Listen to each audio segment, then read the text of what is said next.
Legenda Simbuyak-Buyak, asal cerita rakyat suku Pakpak dari Sumatera Utara.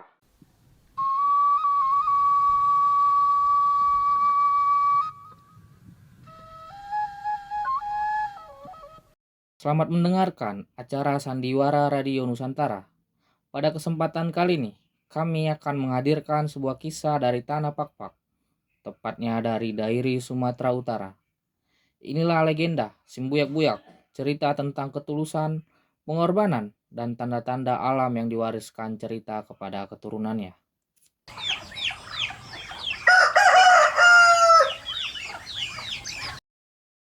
Dahulu kala, di negeri Urang Julu, hiduplah sepasang suami istri dengan 7 orang anak.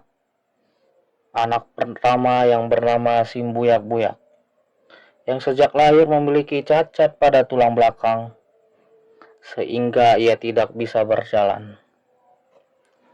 Walau begitu, kedua orang tua selalu mengingatkan agar semua adik menghormati abang sulungnya, sebab ia ciptaan Tuhan yang mulia. Ketujuh bersaudara ini tumbuh rukun dan damai, hingga suatu waktu mereka bertekad merantau mencari nafkah dengan mengumpulkan kapur barus, komoditas berharga setara emas pada masa itu. Simbuyak-Buyak pun ikut serta, meskipun harus digendong bergantian oleh adik-adiknya. Mereka membangun gubuk di lereng Gunung Sijagar, tempat mereka tinggal selama mencari kapur barus.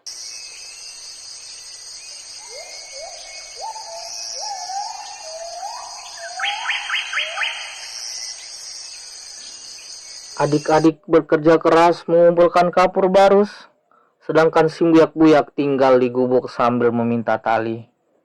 Sayangnya, hasil yang diperoleh selalu habis dimakan oleh sang abang. Lama-kelamaan, sebagian adik pun mulai merasa tidak adil. Namun, Simbuyak-Buyak tetap sabar. Ia hanya berpesan bahwa suatu hari tali pintalannya akan bermanfaat.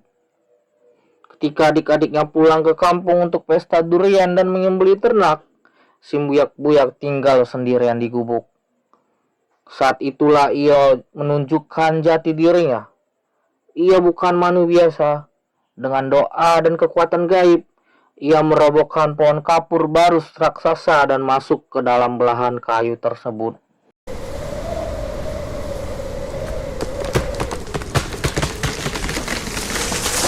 Kedua adiknya, Tinambunan dan Tumangger, yang datang menjemput, hanya bisa mendengar suara Simbuyak-Buyak dari dalam batang kayu.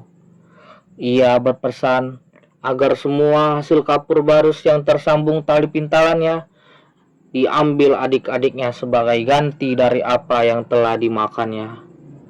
Ia juga memberikan tanda-tanda alam bagi keturunan mereka. Burung pamal di tepi laut sebagai kiriman untuk sanak saudara.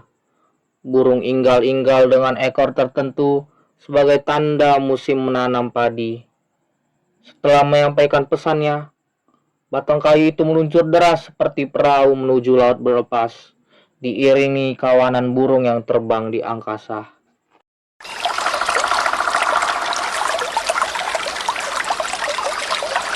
Simbuyak-Buyak pun hilang dan tak pernah kembali. Namun pohon-pohon yang terkena rentangan talinya benar-benar menghasilkan kapur barus yang melimpah, membuat adik-adiknya hidup makmur.